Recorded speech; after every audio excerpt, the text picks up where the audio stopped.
Hi, and welcome to the Animal Training Academy podcast show, the show for animal training and behaviour nerds, where I, Ryan Cartledge, interview the world's most proficient animal training and behaviour geeks. We're absolutely thrilled and grateful to have you here with us today. So make sure you hit that subscribe button on whatever you're listening to this on so that you don't miss a single episode. Each episode of this show is brought to you on behalf of the ATA membership. And if you like the conversations in this episode, then you're invited to continue them with like-minded behaviour nerds within the membership area, which you can find out more about at www.animaltrainingacademy.com. You'll get access to twice monthly live web classes, the back catalogue of previous web class replays, plus a huge library of videos and projects to help problem solve your training challenges. Plus, we're a sociable bunch with an exclusive private Facebook group and forum areas. It's like a Netflix social media platform for animal behaviour geeks.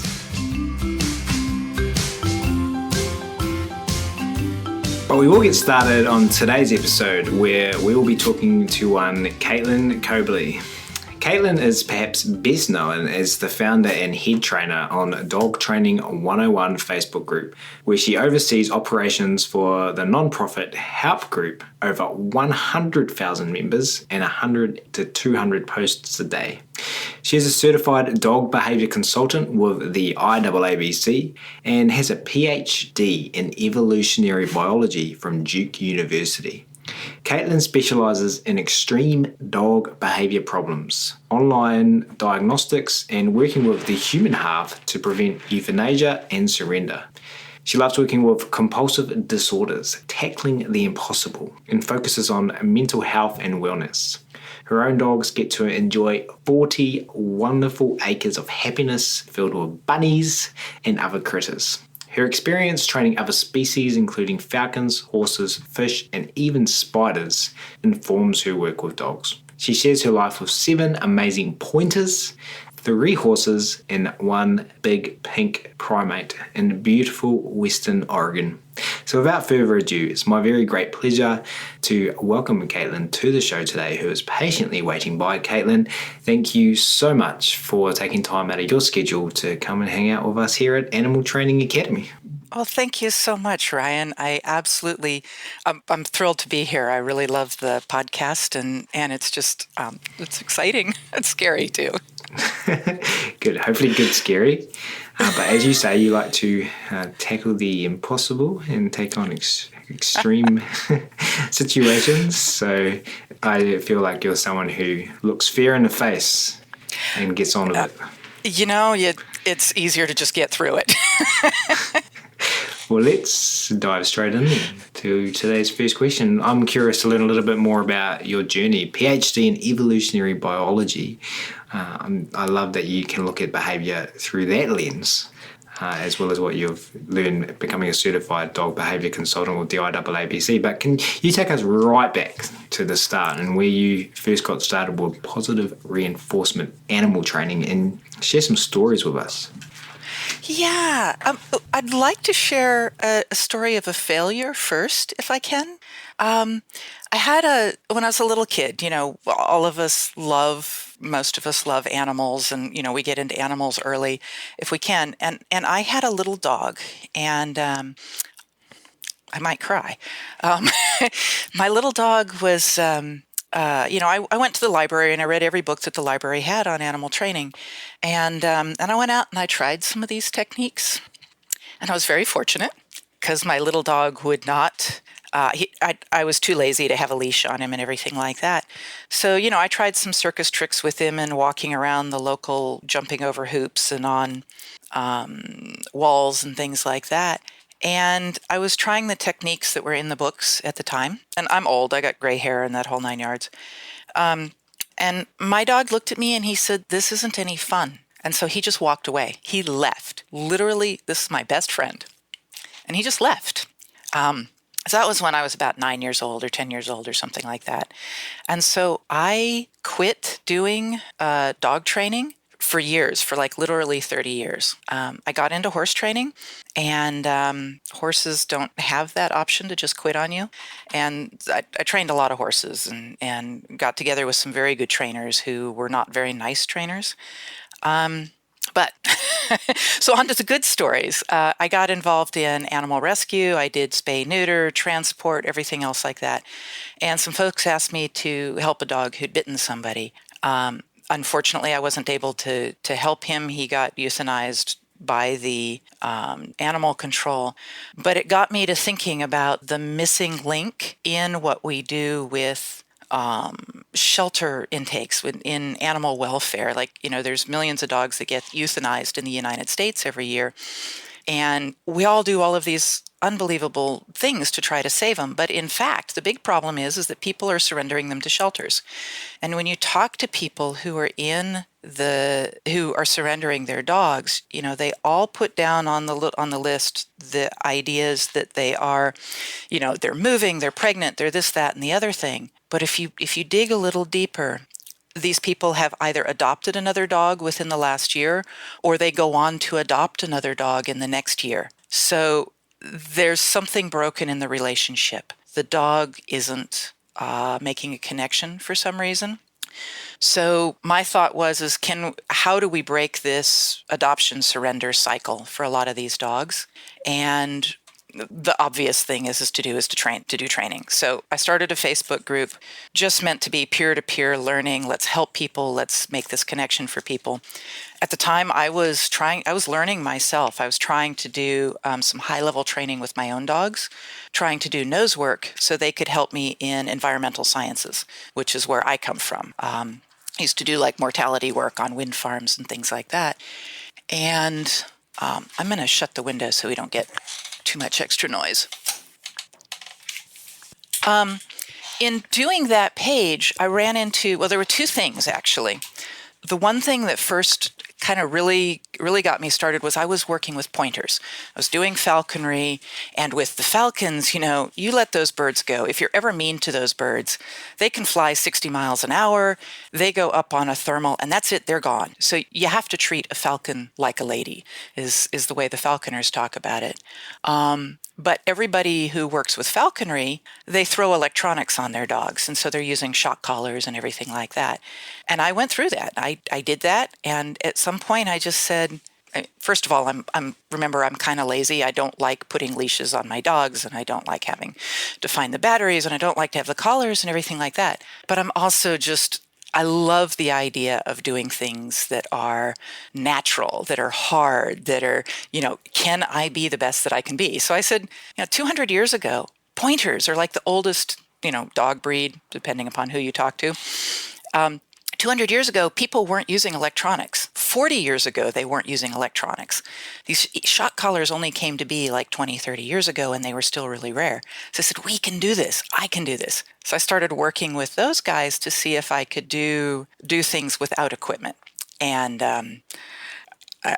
I'll come back to that because that's incredible, unbelievable. But the next thing that happened is I was going through my philosophy was still Lima, and I didn't know that I could train absolutely everything force-free and ARD+. I still believed that we needed to do some corrections. And I was correcting my dogs, really mild corrections, for some relationship issues. And I came home one day while we'd been working 10 hours a day up in a different city, really stressful time for me and for the dogs. And my dog sitter called me up and he said, there's some blood. And I said, yeah, okay. Are the dogs okay? And he said, yeah, the dogs, I can't find any injuries, but there's a lot of blood. And I said, did they, one of the ears or something like that? Is it those bleed a lot, right? He said, no, it's not the ears. I came home 3 days later to a scene out of Dexter. We are talking arterial blood spray on the walls, puddles of blood in the house that are, soaked into the carpet 2.5 feet in diameter. And I was in shock. I eventually did find the wound. It was a little tiny puncture in a jugular vein on one of my dogs, who did survive, thank goodness. But one of the wonderful trainers on my Facebook group gave me three little words of advice. I was out in there arguing, saying, how can I correct this? Like, I'm not even home. How can I correct it? And he said, reward good behavior, reward behavior that you want. So I froze. I stopped. I thought about it. I said, God, how can you do this? And I picked up Turad Rugas's book on calming signals. And I spent the next 6 months doing the most intensive Zen-like relationship-based training that I've ever done. Rewarding the dogs for disengaging, allowing dogs to work things out on their own as long as it was safe, very much like Grisha Stewart's BAT, except done at really close proximity and in a very, done in your home. And after about 6 months, I think the problem was basically gone. And after about a year, I was able to leave.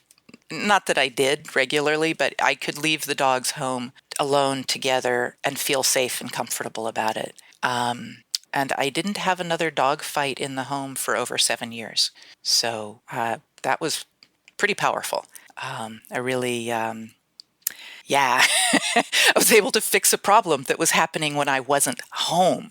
And that's that's one of those impossible things, right? So that was kind of the hardcore turning point where I just said, you can do anything. If you can fix a problem that's happening when you're not home, you can fix anything. And that was, 10 years ago. And I haven't looked back since. And so you were too lazy to find the batteries, so you didn't want to use the equipment. And then someone said reward good behavior on the Facebook group. So on your Facebook group, which is called what? Dog Training 101. Dog Training 101, yeah. And it led you on this journey. Whereabouts in all of this was that small activity of getting a PhD? Probably that would have been about... got my PhD in 2003, so it would have been about 7 or 8 years earlier that I got my PhD. And my PhD is in a really bizarre, theoretically not related topic. I looked at the difference between regulatory and structural genes and did a lot of work on flowers and the interaction between, and something called pleiotropy. So it's the interaction of how a single gene can have many different effects. So I looked at insect pollinators, I looked at diseases, I looked at predators on the plants. And basically what I showed is that if you have a mutation in a structural gene, it can...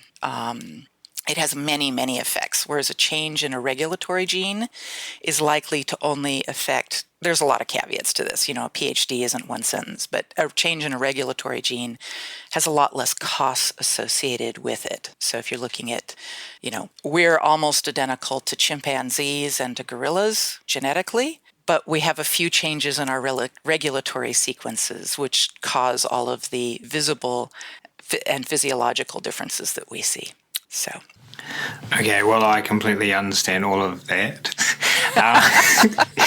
How does that influence, if you think about that paired with becoming certified with the IAABC and everything you've learned training animals, do those two areas of knowledge and practical application, I'm not sure how that looks with regards to your PhD, but do they blend into what you do now, or have they kind of become separate? Have I gone and done something completely different? There is a lot of overlap, and I almost had this argument with a judge the other day who didn't think the PhD was related. The interest. So one of my most favorite things is, my side reading, my fun reading when I was doing the PhD in this regulatory and structural gene stuff was looking at the evolution of animal behavior. And, there's all kinds of things from game theory to looking at how ants approximate, how they get different patterns in their pathways. And giraffe necks are due to things like competitive behaviors between males. It doesn't happen to be that you're standing up there eating the taller leaves. So just a huge amount of literature, tit for tat and altruism and things like that. The evolution of altruism is a huge topic in evolutionary biology, and it's really fascinating. So, and there's some neurobiology and stuff like that goes along with it. Really fun stuff. But one of the things that getting the PhD does, especially a PhD in biology, which is related, if it gives you this huge, enormous background of scientific knowledge, physiology and neurobiology and everything like that, to draw on and to look at the actual dog and say, what might be going on here. The other thing that it does is it allows you, and this was the beauty of Duke University and some of the other really good universities, you get a really good lesson in how to think, how new knowledge is created, how we can test hypotheses and things like that. So, if somebody tells me, oh, look, it's been published in a peer-reviewed paper, I don't take that as being God's gospel. I'm like, oh, that's the tip of the iceberg. Yay, this is really exciting. This is really fun. And what are we going to learn next? How many papers say that? Does this actually work in my own dogs? And it just, you get to look at what everybody is saying out there in the field of dog training.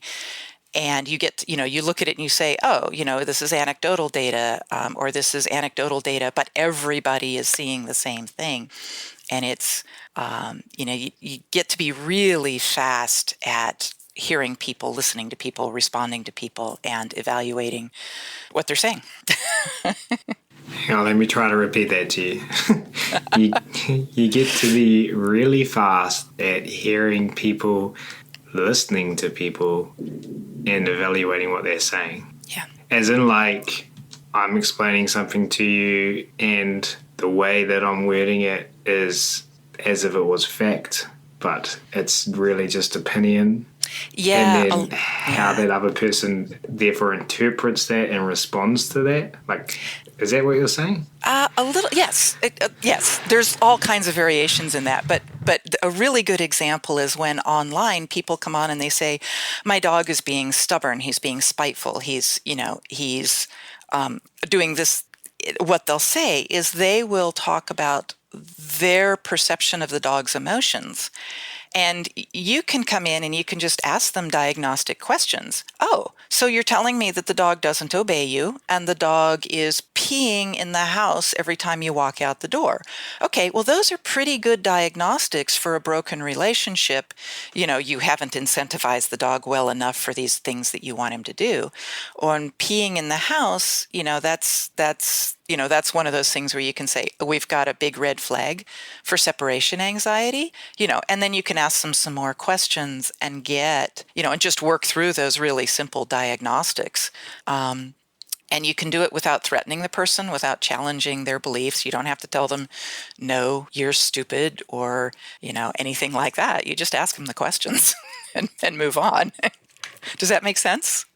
It makes me curious. It makes me curious because I manage a Facebook group that, based on the length of time that Animal Training Academy members stay Animal Training Academy members, I'm going to say is reinforcing to its members, but it has under 500 people in it. Uh-huh. You've got 100,000 members in your group. Now, I'm consistent. One of the things that I find interesting, fun, challenging, stressful, is doing, I think what you're talking about here is looking at those conversations. And I feel that when emotions come in, so let's think about dogs and triggers. You might, a reactive dog, a dog that we label as reactive, might see another dog in a distance and then lunge and bark, and these behaviours we label as reactive. I feel like some words that get used in communities can be triggers to humans. Absolutely. And then they become lungy and barky. But what you're saying is, or what you're talking about, I feel, is a skill set at being able to remove that emotion and dissect opinion from fact and label from actual valuable information that could be used to actually develop an intervention for a behavioural challenge. Like, how do you do that? What can you share with the listeners of the show to help them be successful at doing that? Yeah, so there's two different components to this. The one is my own emotional reaction, and just if I just say I'm not going to worry about the emotional words that they use, I'm just looking at the diagnostics. Just get me the facts. That really helps my own emotional response. Now, but I have to take that and turn it around, because what the person on the other end is actually crying out for, if I can use that kind of phrasing, is they're crying out for human connection, for understanding, for empathy, and for somebody to say, you're not the one at fault. You're not the one causing this, or any other of those, huge things. Now, the third component is, of course, my other 999,999 members hear a trigger word and they jump on and they want to beat this person up. This person has come onto the page. They've made themselves vulnerable. They've asked a question. They're feeling like they might be at fault. And they say something like, I can't take it anymore. I just want to get rid of my dog, or anything in that spectrum. And all of a sudden, the 999,000 are mad at them. So that's your trigger word for all of your members on page. And that's really, really challenging to handle, because you see it. Somebody can ask the exact same question and go, oh gosh, I don't know what's wrong with my dog. He does this. I don't know if it's my fault. And just the way that they phrase the question changes the whole response from the community. I, as the founder of the page and the leader and the everything else like this, number one, I don't have time to get mad at everybody. I just don't have time for that. But the other thing is, I'm there to help the dog. I'm there to help the person. And if what I hear them saying is, I really need help here, then I can respond with, wow, hi, Ryan, I'm so sorry you're going through that. I totally empathize, because I've learned everything. I've made almost every mistake that there is to make, X, Y, or Z mistake. And here's the questions that I have for you. And then I give them the opportunity, if I have any time at all, to respond. And then I tell them what the solutions are. So I really try to give the human half the empathy first, and let them know that they've been heard and that we've all been there. It's really challenging. This is their loved family member. They don't really want to get rid of it. They're just frustrated. And then I hate to say this, but there's a recipe. You use their name, you give them some empathy, you ask them some diagnostic questions, you listen for their response, and then you give them, a really simple solution. And even if we don't 100% solve the problem for them in that 10 seconds or 15 minutes or whatever we spend, we give them enough so that they can try something out, have some success, and then either come back to us or come back to a positive trainer and say, oh my gosh, this was really working. What more can we do? That's our hope, at least. And we're seeing a lot of that now that we've, we're doing some one-on-ones and stuff like that with people. Is that a simple recipe? Well, it's, I think, a valuable offering based on being in pandemic August 2020. Oh, yeah. And people exploring how to best help others online. Yeah. I've had a lot, and every month and potentially every week, people are asking me, how can you help me become a community manager, and what are some tips you can give me? So that's why I say it's offering. I think the audience of this podcast is curious to learn, because if you're someone who's jumped in a Facebook group these are Ryan's thoughts. I'm not saying this is true. And you are crying out for empathy. But then you're placing yourself in a spot of vulnerability, because doing that means that you might get criticized. And therefore that takes courage, it takes bravery. And it's good to recognize that in the people. That's really... Yeah, would you add that to your recipe then? If I find nothing else to compliment them on. So I do like to compliment people. So yeah, I would add a compliment in there. An honest recognition of something they are doing right. And if there is nothing else to recognize that they're doing right, you can recognize the fact that they are asking for help. And that's huge. I mean, that's no small feat. You think of, all the guys who drive around and don't ask for directions. Yeah. Yeah, sorry, go on. Well, I was just going to say, I actually had that conversation with one of our really accomplished professional trainers. We have a separate group with about 660 professional trainers who help us out on the page. Thank God, because I couldn't do it myself.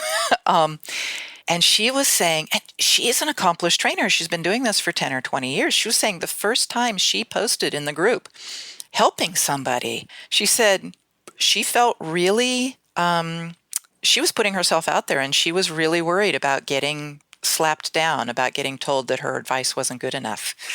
And, that's a big red flag to me, that I need to use these same tactics on my trainers, because I hadn't realized that they're feeling nervous and scared as well. Yeah. Anytime you put yourself out there in public, you know. And so curious about this other group. So I once again, we can talk about scale. I also have another group that helps, but it's got about 9 people in it, not 600. And once again, those people are highly crucial to what I would label as the success of our group. So can you, for people wanting to run online communities, and let's focus on Facebook here, because Facebook's got its own pros and cons, I feel. How do you manage that group of 660 professional trainers? Like, what kind of engagement do you have with them, and guidance or mutual understanding about how one engages in the bigger group? Yeah. That's a great question. We actually, one of my admins actually made the recommendation, Rachel Emery. We used to just, welcome trainers like everybody else, and then we started welcoming them and having them have a private conversation where we made sure that they understood the rules of the big group, because our trainers, our professional trainers, were both our biggest asset and our biggest problem. Like, they think they know everything. And they may, they could be smarter than me. They could know more than me. But at the end of the day, it's our dojo. I'm the one who is responsible for every member of that group. So it's like, guys, I love you. I appreciate all the knowledge that you bring here, but you have to play by my rules. No ifs, ands, or buts about that. So when we were doing these interviews with them, I would ask them, why do you want to join the page? And their answer was consistently twofold. Sometimes a third would come in there. They would say, we want to have conversations with other intellectual equals. We want to be finding out more about training, and we want to, toss ideas around and this kind of stuff. We want to learn. And the other thing they wanted to do is they wanted to engage with other regular members and find out what kinds of problems people were having.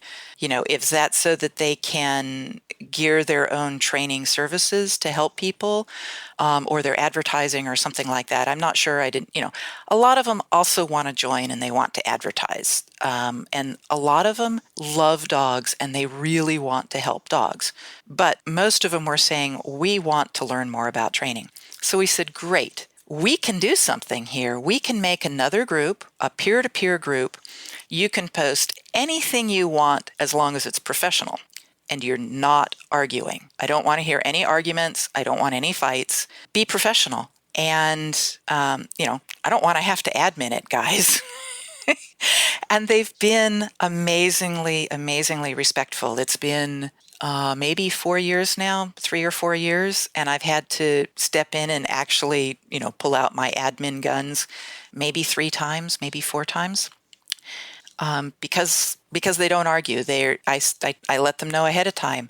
We've got trainers of all stripes. Balanced trainers, people who are still working in dominance theory, people who are young, really young, and just starting out, and our crossover trainers, our R plus trainers, our force-free trainers. They know that these people are in the group, and they know that they have permission to walk away from any discussion and just say, yeah, I said what I had to say, and that's that. You can take it or leave it. And it works really well. People bring difficult cases onto the page. They drop literature onto the page. They share their brag stories and things like that. It's really fun. And it's really neat, I think. We don't get a lot of activity from the balanced people and the dominance-based people. So everybody can remain sane, I think, with the level of dialogue that we have without getting too triggered. You did ask about participation rates, and I think that in the 600 people, we've probably got anywhere between 40 and 150 who are regularly active. So it's not bad. It's your dojo. Yes.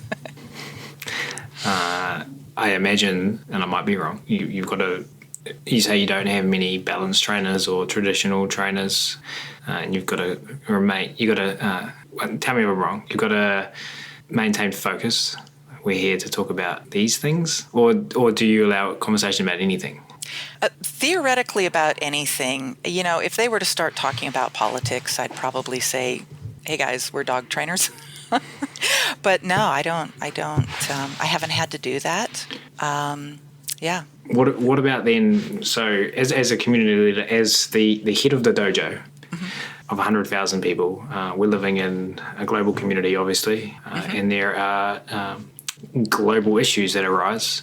For example, racism of recent, and then you might say, "But hey, we're dog trainers." But additionally, we're humans, and this influences us. Like, does that? How do you manage that as a dojo leader? Do you manage that as a dojo leader? I do, and we have historically we have had issues. We've haven't had any issues with the Black Lives Matter and racism that way, which is a blessing, and I really appreciate that. A while ago, we had people attacking others for being gay or transgender or something like that, and I put up a big post on page with a whole bunch of rainbow-colored dogs. And which is wonderful. All my dog groomers on page, helped by sharing all of their colorful dogs. And I basically said, look, guys, we're here to help with dogs. I don't care who you are. I don't care what color you are. I don't care what country you come from. We are here to help you. And I am not going to put up with any racism or, anything else like that on page. And we had 4 or 5 people flame out with that. One person thought that we were, what was the term that she used? Anyhow, that the use of the rainbow was offensive to some religious groups because, it's used in their religion. So I, tongue-in-cheek, got onto Google. I love Google. And I posted the rainbow symbolism from every single culture I could find, including the indigenous peoples of Australia. I remember the snake, rainbow snake. I just had fun with it. Oh my God. It was really fun. So yeah, so we do enforce our rules if we have to by throwing people off. We try not to. We try to do things like, hey, are you okay? We try to make sure to meet their needs, but we don't put up with crap. And if we can do it in a fun way by, posting rainbow stories from every single corner of the world, we do. Yeah, and we do absolutely support. We have a lot of people who request to join from other countries, and the admins are incredible.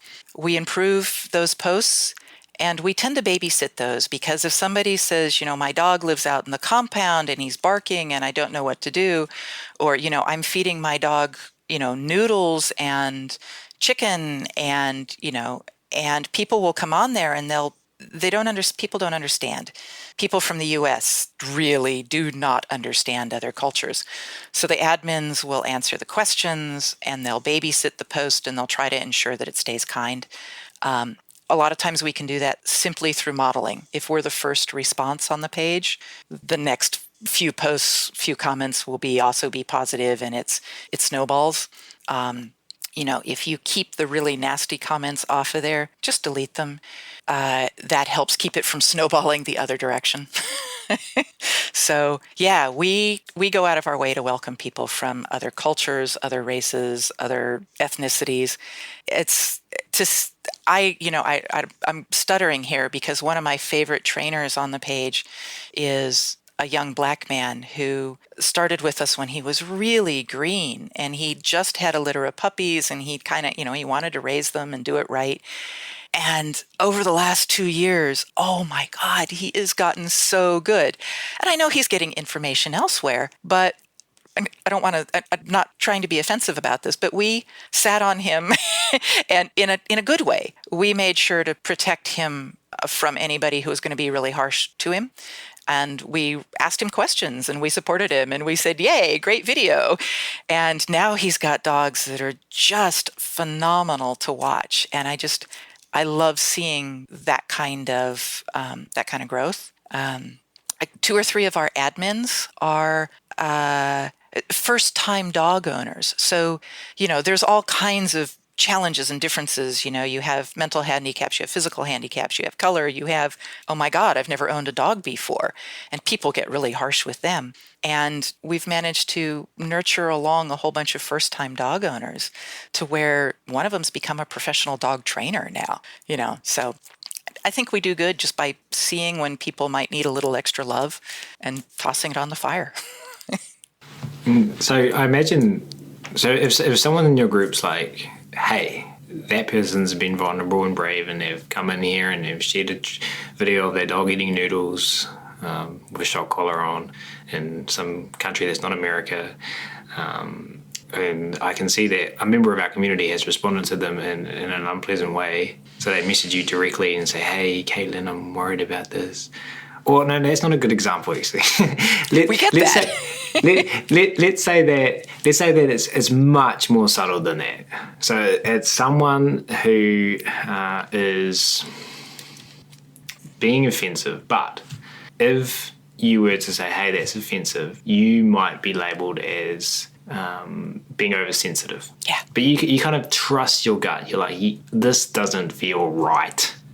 And then so I'm so just having coaching here, everyone is listening, because I'm so curious to learn from someone who has such a big group. But I look at that and go, look, that might work for you, but it doesn't work for me and it doesn't work for our community. And we've got to find things that work for all three of those things. What direction do you take then? So there really is kind of an order of escalation. And some of it does depend upon how much time you have, because frankly, it's one thing to be talking to an individual, and it's much easier to manage emotions and feelings when you're just speaking with an individual. We can do that a little bit more with our trainers. They have a much larger impact on our community, so we really do try. It's challenging. The first thing to do is to realize that the person who's acting aggressively or is being reactive to the sight of a prong collar or a shock collar or people in other countries, they are also being reactive. They are being defensive. They are being your reactive dog. And we know how to work with the reactive dog. It's a lot harder to work with a reactive person. If I have time, I will say, hey, is everything okay? that's not always feasible. Sometimes I'll say, hey, can you do me a personal favor? This person is really struggling for help, and I can give them a little bit of our philosophy. Like, yes, I agree with you. I don't like e-collars. I don't want them to be using an e-collar, but the best possibility that I have of changing that is by giving them some empathy and some kindness and showing them what they can do instead of telling them that they're wrong to have the e-collar. We know this. We've done this 100,000 times now. If I say to somebody on page who's just posted with their dog in an e-collar, if I say, you're hurting your dog, take off the e-collar, they leave. And I know some of the Facebook pages they're going to go to, and I know some of what's going to happen to them. They're not going to feel good, and they're going to go find support elsewhere. So if I can communicate that to our other members on page, we can convert some of our most challenging members into some of our biggest supporters. That can be hard. And the more we can do it by sometimes I just slap a picture of unicorns and rainbows on there and make a joke of it and say, hey guys, we're a rainbows and unicorns site. Let's go ahead and, celebrate the good things. So you've made some references to, and I found that really helpful just then, to the person that is potentially acting aggressively is also reacting to their own triggers. Yeah, very much so. Have you taken your knowledge, both from learning theory and practical application of behaviour, of all earthling learners, dogs, horses, spiders, falcons, and applied a behavioural approach to managing your group? Do you think about it through that lens? Like, what are the reinforceable behaviours that I'm looking for, and then what are the hypothesized reinforcers that I can offer? Yeah, we do. Now, I will say that before I did that, I jumped into the human literature, so the psychology literature with humans, which is different. There's the classic literature on, done by Skinner and Sidman and Seligman and all those guys. And then there's a lot of literature on how to teach people, coming from the schools and things like that. And I know that the tag teach people are really using the applied behavior analysis model to work with people, and it's really effective. I did some of that on my own self not too long ago, and all I had to do was go, yay, to myself every time I did what it was that I wanted to do, right, instead of and it was amazingly effective. So, yeah, I did a double check to make sure that there were some similarities. And then because all of my admins are dog geeks, it helps to use the dog analogy because they can understand it. And we haven't all gotten, they're not all ready and willing to jump into the human literature. So, and besides that, the dog literature is so much simpler than the human literature.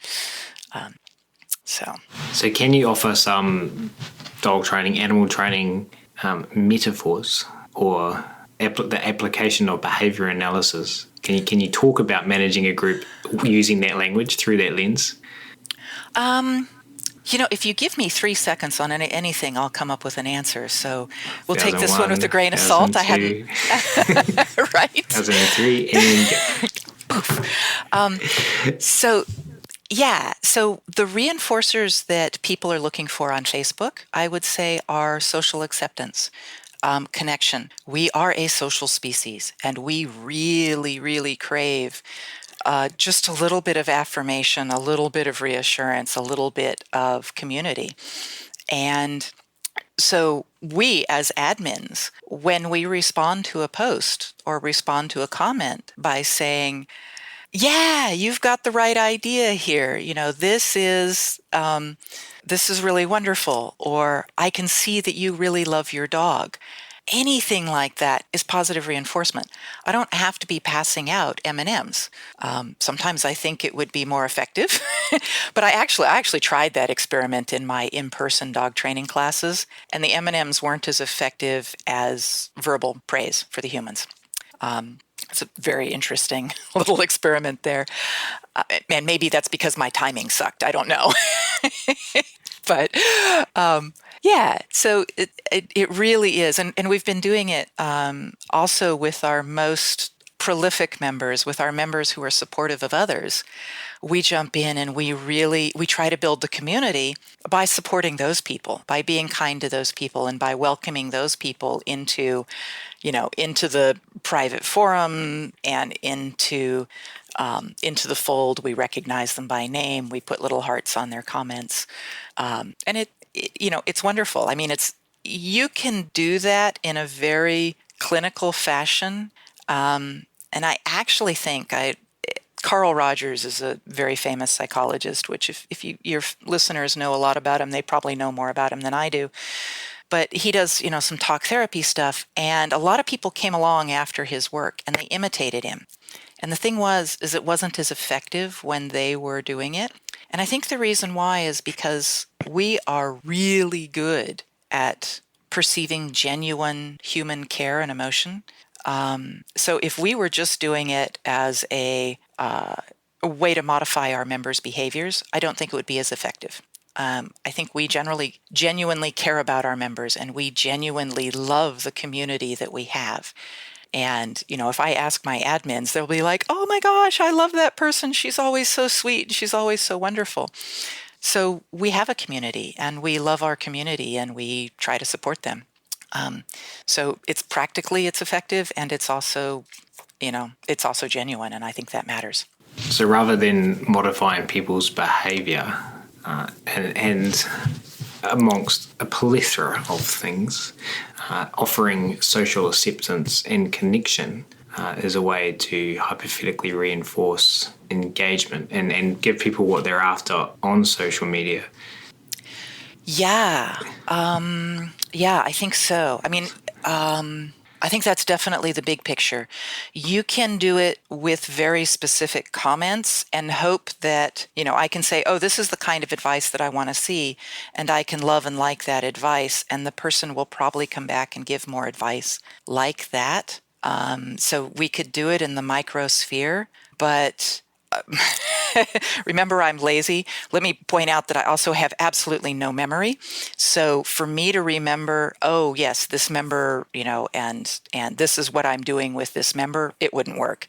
So I just throw the bag of tricks at the group and hope it sticks. But I think if we were to try to micromanage it, I don't think it would work. I think it would be less genuine. I think it would be such a headache on the admin part that it wouldn't. That we'd be losing admins. It would just be too much work. Can I attempt to? Well, that's where your special members and your smaller groups and your training buddies help a lot. So we have about 20 admins. We have about 30 trainers circle members. These are members that I have personally vetted their qualifications and their training skills and their ability to work with people. Oh my God, that's so important. And they're incredible. So we have those people that we really pay attention to. And then we have our 600 trainers in the pro trainer group. And the ones that are active, we pay attention to and we nurture and we really try to work with them to help them be successful. So we're, oh gosh, I'm going to say this. It's kind of a pyramid scheme. You put in a lot of energy and effort where it's going to get you the most bang for your buck. One might say behavior goes where reinforcement flows. Yeah, that's a beautiful one. Yes, I hadn't thought of it that way. So can I attempt to put a behavior analytical approach or a blanket over this recent Please do. offering in this I'm really conversation? eager to see what you see of it, actually. Well, it pains me to see what I would label as, and in my personal opinion, a great trainer become what I would label as reactive to a trigger on social media. Oh, yeah. And then jump immediately to, once again, the future behavior and data on that is needed for me to claim this, but to hypothetically punish someone's engagement on social media by saying, that's wrong, you shouldn't do that. So when thinking about our own training, it's suggested in the knowledge that we share at Animal Training Academy and in my circles, that you build a relationship first with your learner, and then you start to intervene in any behavior. And so maybe on social media, we need to say, what do we want for our relationship with this person we're about to engage in? Will we actually be able to get them to effectively change their behavior? Will they listen to us, know it, like us, trust us, think that we respect them if we don't have a relationship? So maybe the starting point should be, as you worded it, acceptance and connection, so that on the foundation of relationship, then that person might be open to and trusting of advice from us. Absolutely. Oh my gosh. Yeah, and I'll switch back to animals for a second. I recently, 2 years ago, got a horse who's my muse. Big, gorgeous, 17 at the time year old Arabian mare who'd never really been handled. And I remember I have this long history of punitive training. Horse training is largely R minus. And so I say, well, let me play with this horse and let me see what she teaches me. And, I got out there and I tried to teach her things with a clicker, or, verbal equivalent or whatever. And she said, no. She said, that's just offensive. She said, really, don't even try that with me. She said, this is not fun. I'm not enjoying this. And so I took a year off, literally took a year off. I walked away. That's fine. I've got 40 acres. She wanders around. I go up and I say hi to her and I feed her. And I just started playing with her. I just started, yeah, sure. I was playing with her with apple treats, but I wasn't trying to get behavior from her. And life changed. And I think what we're actually doing there is we are building trust. We are teaching them that this is, we're not teaching them that this is a transactional relationship. We're teaching them that, look, you can come and hang out with me and I'm not going to eat you. I'm not going to scare you. I'm not going to do all these other things. I am a safe person to be around. And I was recently looking at this in terms of desensitization versus counter conditioning. And I think of desensitization as being, in many ways, trust building. It's, I would rather for my horse be the boring fly on the wall than be the most exciting thing that ever happened. Of course, we don't want our horse to come and climb on us trying to get the treats. We don't want our horse rubbing up against us just to get petting. We want our horse first just to feel comfortable around us, just to feel safe. And I find that is, for me, it's easier to do that. Not that desensitization is easy by any means. It's a challenging process, especially when you're working with a wild animal or a feral animal or something like that. But that building that level of trust is critical. That is the first thing that has to happen before you can start doing these transactional relationships where you say, oh, give me your paw and I'm going to give you a treat. I absolutely love watching people and doing that kind of stuff myself. Bucket game is an amazing training technique. And literally, that horse taught me the bucket game. She said she wanted to play, and she came up and we played the game, having to do with hoses and running water and all that kind of fun stuff. I didn't try to teach it to her. Because she had enough trust in me at that point, she was able to say, "Can we do this transactional game?" And we did, and it's been wonderful. See, now you've got me off the point. Which was building. Mission accomplished. Right.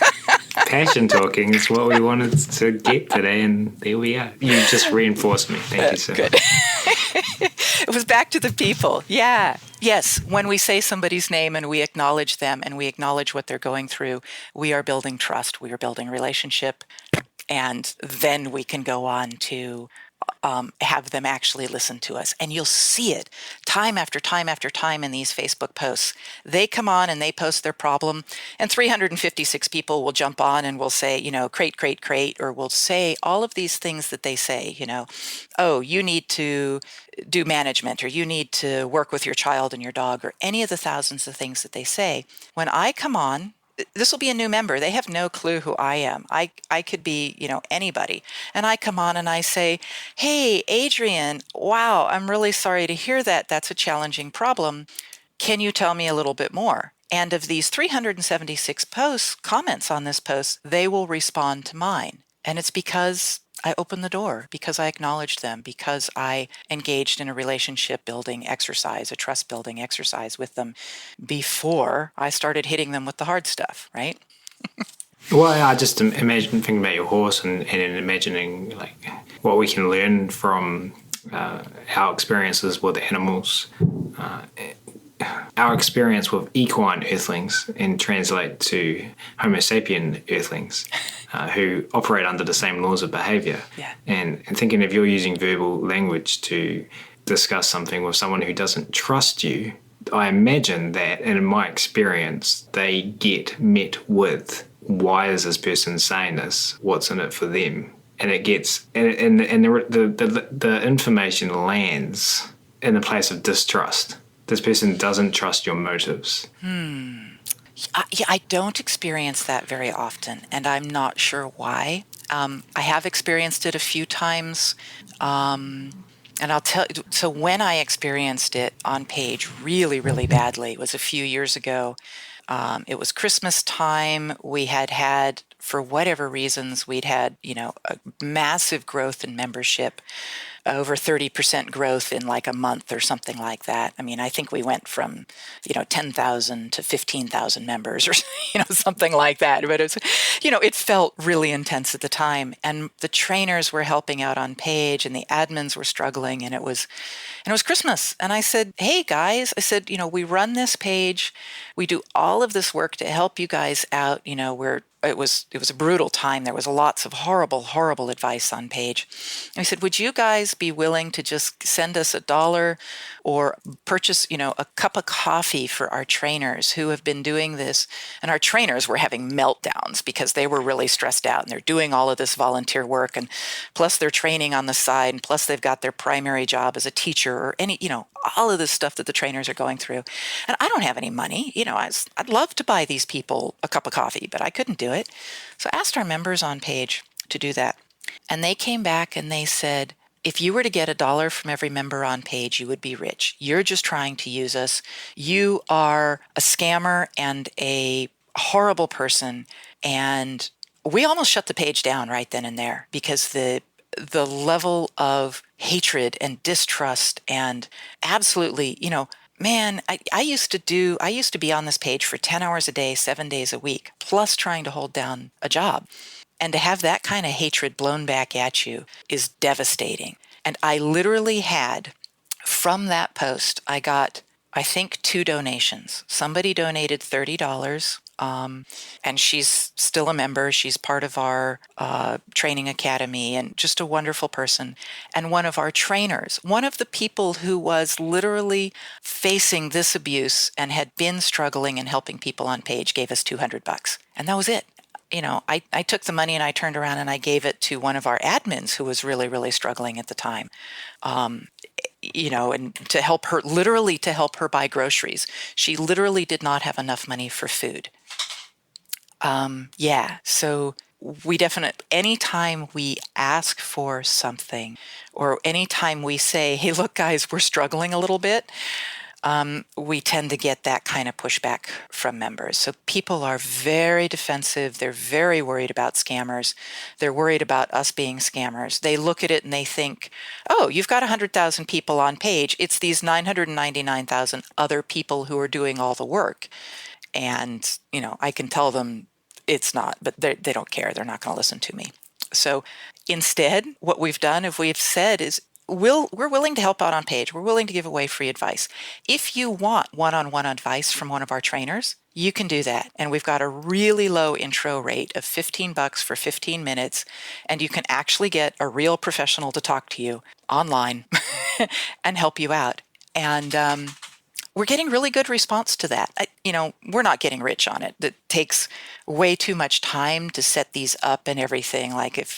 We're not making $1 a minute. But the people who are trying it out are really happy with it. They're seeing real success. We're giving them that Band-Aid that makes the next steps possible. And they're happy to pay for it. It's not that much money out of their pocket. They can see if it will work. It's a risk that they're willing to take, and it works. Well, hey, I don't think I've really even scratched the surface of my own curiosity with regards to all of the questions that I could ask you, but hopefully this has been helpful for you, the listeners. We were going to ask a question that I was quite excited about asking, but we've run out of time, so we're not going to do Okay. that. Instead, we always do like to end the show, though, with one question, and I'm really curious to hear your answer to this one, Caitlin. We started off with a young version of yourself and your dog. But now I'd like, and we've talked a lot about what you do now in 2020. But now I'd like to look into the future and ask you what your vision is. What do you want to see happen in our community, our training community, our human community over the next 5 to 10 years? Wow. Um, I told you that I can come up with a new idea every single week. But I will say, obviously, I'd love to see the kind of kindness that makes changes in our animals' lives. I'd like to see us apply that in the human species with each other. But specifically in the world of animal training, I think it's really important for us to continually evaluate our own training practices, not only our own individual ones, but those of the field that we're in.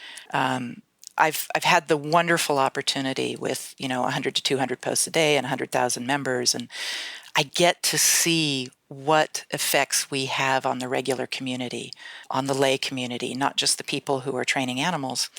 And I see where people really struggle. And I have a little example of that one from my recent history. And I like to do a talk every year if I could, on what's wrong with R plus training.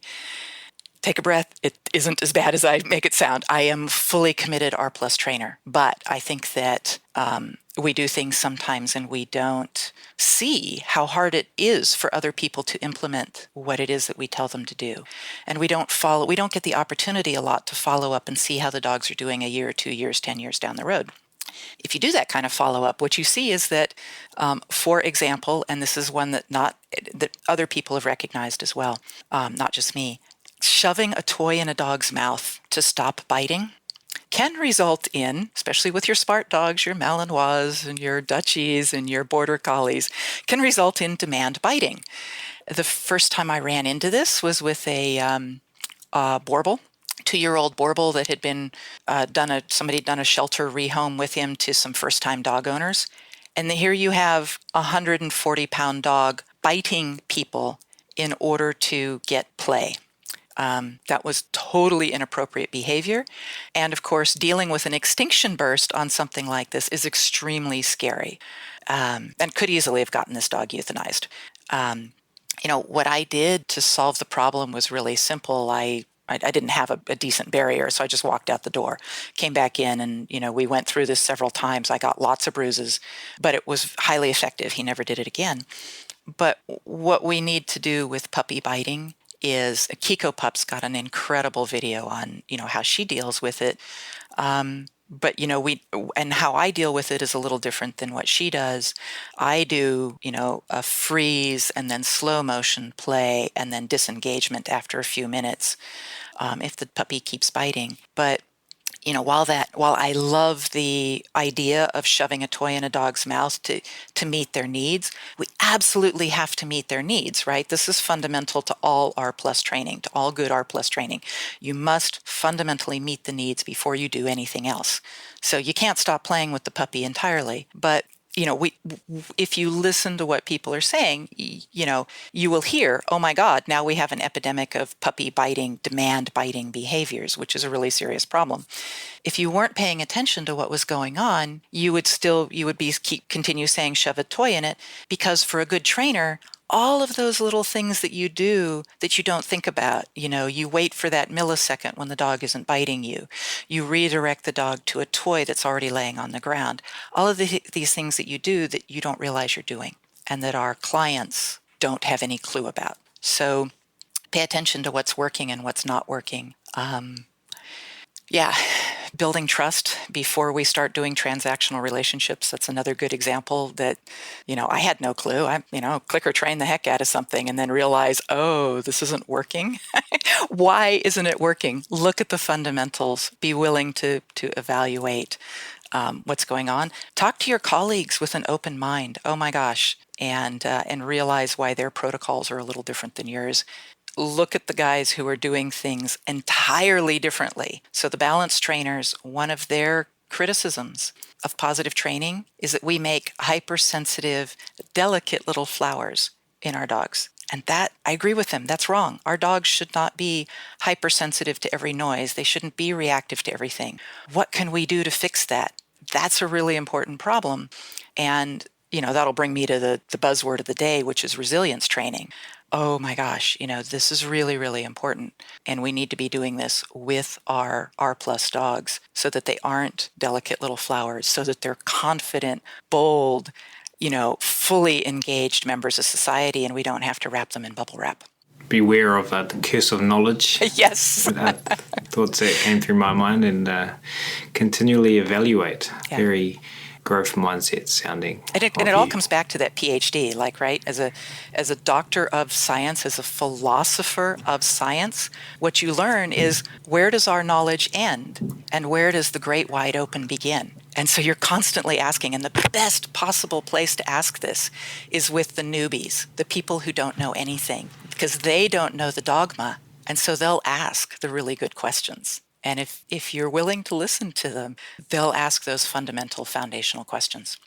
So for those listening who want to go and see all of the things we've talked about today in action, where can they go online to find your group and get in touch and find out more about you? Yeah, absolutely. I would highly recommend that they ask to join the Dog Training 101 Learning Lab.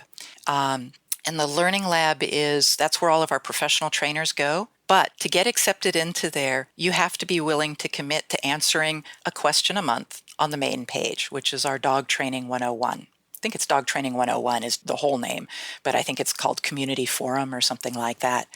And if you ask to join either of those pages, you will get grilled. And then you'll get thrown into the what is that? The wolf pit. And we would absolutely love to have more applied behavior analysts and people who love animals and are really motivated to help animals. We'd love to have you there. Wonderful, and we will, of course, link to all of this in the show notes for this episode, so it's nice and easy for you. Hey, Caitlin, this has been so much fun. Thank you. It has been great fun. Hard questions. I didn't even get started on you. That's joking. So from myself and on behalf of everyone listening to this episode, once again, we really appreciate you taking time out of your day to come and hang out with us. Thank you so much. Thank you so much, Ryan.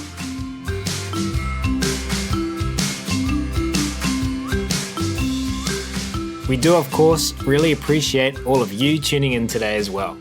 And if you have enjoyed this episode and you were interested in carrying on the conversation about working with our animals in the most positive, funnest, choice-rich ways, then as mentioned at the start of this episode, the Animal Training Academy community is waiting for you. Head on over to www.animaltrainingacademy.com and click on the membership button in the main menu to learn more about what members are describing as the Netflix social media platform for behavior geeks.